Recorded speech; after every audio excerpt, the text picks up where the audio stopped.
I didn't correct my coworkers when they assumed I was single. 3 months later, I found out exactly why my husband wanted it that way. It started on my first day at the marketing firm. During introductions, someone asked if I had a boyfriend. And before I could answer, my husband's best friend, Jason, who got me the job, jumped in and said I was focusing on my career right now. The table laughed and moved on. I thought it was weird. But Jason had been friends with my husband Caleb for 15 years, so maybe he was just being protective of our privacy. I let it slide, but it kept happening. Every time someone asked about my personal life, Jason steered the conversation away. When coworkers invited me to happy hour, he'd text Caleb to pick me up early. When the cute guy from accounting asked for my number, Jason told him I was talking to someone complicated. I mentioned it to Caleb that night. He just shrugged and said Jason was looking out for me, that office relationships get messy and I should keep my personal life private. That made sense, I guess. Weeks turned into months. I noticed Jason watching me constantly, not in a creepy way, more like he was monitoring something and taking mental notes.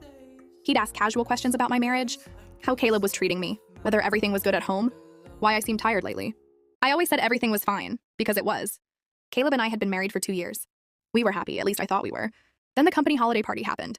I wore a green dress Caleb picked out and told him I'd be home by 10. He kissed me goodbye and said have fun. At the party, I had 2 glasses of wine and was talking to coworkers when Jason pulled me aside, his face pale. He said I needed to leave now. I asked why, but he wouldn't answer, just kept saying I had to go home immediately. I called Caleb, no answer. Called again, voicemail. My stomach twisted. Jason drove me home himself, apologizing the whole way, saying he should have told me sooner, that he thought Caleb would stop, that he thought he would change. When we pulled into my driveway, there was a red Honda I'd never seen before. Jason stopped me before I got out and said whatever I found inside, I should know he tried to protect me. That's why he kept me invisible at work so nobody would connect me to Caleb when this came out. I walked into my house like a stranger. The living room was empty, the kitchen dark, but I heard laughter upstairs. Female laughter.